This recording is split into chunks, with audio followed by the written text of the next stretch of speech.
Ini adalah salah satu ilustrasi kejadian yang mungkin biasa terjadi sama orang-orang Cimahi ya. Ada yang bisa nebak ini di mana? Ya, betul. Sekarang kita ada di perlintasan rel Cimindi.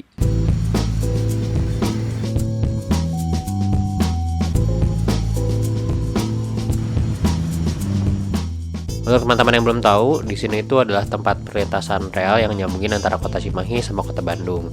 Tapi hampir semua orang yang lewat sini itu punya seenggaknya satu pengalaman yang sama. Ya, kepeleset. Jadi di tempat ini tuh ada semacam urban legend gitu. Kalau setiap hari pasti aja ada orang yang lewat dan akhirnya kepeleset di jalur ini. Meskipun kelihatannya sepele, sebenarnya kejadian ini bisa dianggap lucu, bahkan agak sedikit serem karena udah memakan beberapa korban jiwa. Ini serius loh. Kalau kita lihat sejarah lokasi ini, tempat itu sebenarnya jadi ada yang sebenarnya aku gak mau bahas hal itu karena aku juga bukan orang yang ahli di bidang gaib. Jadi kita coba cari tahu di aspek lain kenapa kasus sepele ini tuh bisa terjadi hampir ke semua orang dan gak pernah selesai-selesai. Sebenarnya nggak tahu juga ya kasus ini itu apakah udah terjadi sejak rel ini dibangun atau mungkin akhir-akhir ini doang. Perbaikan jalan sendiri sebenarnya udah nggak kehitung berapa kali dilakuin di sini. Jalan ini ya sempat benar lagi gitu dan akhirnya kasus selesai. Tapi ya agak butuh waktu lama buat akhirnya orang jatuh lagi dan urban legend ini muncul lagi. Aku sempat beberapa kali riset dan nemu beberapa alasan simpel sebenarnya yang nggak terlalu mistis dan nggak terlalu banyak fafifu. Kenapa akhirnya banyak banget orang yang kepeleset di jalur ini dan isu ini tuh udah jadi common sense dan gak pernah selesai-selesai. Nah, poin pertama yang paling jelas adalah bahwa jalur ini tuh tidak sesuai sama standar yang dibikin sama pemerintah. Menurut Peraturan Direktur Jenderal Perhubungan Darat SK 770 tahun 2005 tentang pedoman teknis perlintasan bidang antara jalan dengan jalur kereta api, sebenarnya ada beberapa standar yang harus dipenuhi. Kita ambil yang beberapa hal poin penting aja lah. Pertama, dari segi kelas jalan sendiri, kalau misalkan mau dibuat jalur perlintasan, dia nggak boleh kelas yang terlalu gede atau misalkan yang memang sibuk gitu. Kemudian juga dari segi permukaan jalan juga harus level sama rel kereta api. Kemudian juga dari segi kemiringan juga nggak boleh terlalu miring, sekitar 2-10% gradiennya. Kemudian sudut perpotongan jalan dengan rel sama jalan juga nggak boleh miring, harus 90 derajat dan lain sebagainya gitu. Nah, tapi persoalannya kalau kita lihat di kondisinya sekarang, ya ada beberapa hal yang nggak dipenuhi sama perlintasan ini.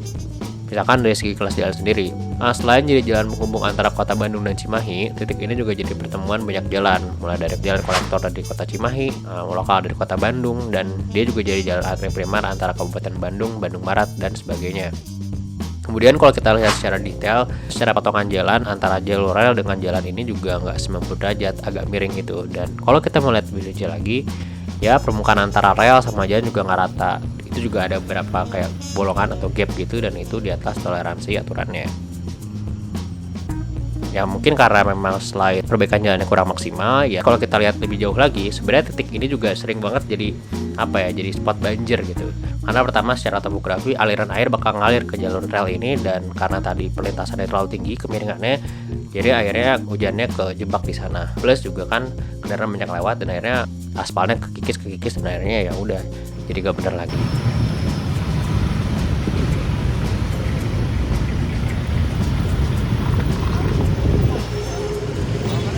Apa teh?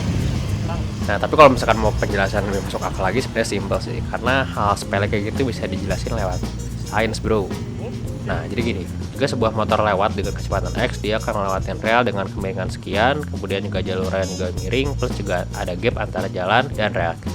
Kita asumsiin kalau misalkan ban motor ini punya gaya gesek antara ban motor dengan jalan, di mana kecepatan ban ini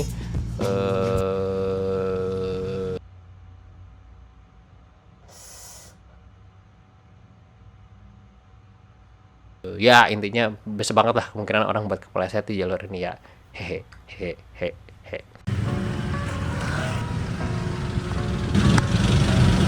Ya, jadi mungkin beginilah beberapa alasan kenapa perlintasan rel di sini ini tuh punya semacam mitos ya, dan kenapa banyak yang kepleset dan itu masalahnya nggak selesai-selesai. Tapi tenang aja, sebagai orang Cimahi yang udah melewati jalur ini bertahun-tahun, aku punya tips gimana caranya supaya kita nggak kepleset di perlintasan rel ini, oke? Begitu mungkin sekian aja dari penemukan Ali, sampai jumpa di video berikutnya. Halo.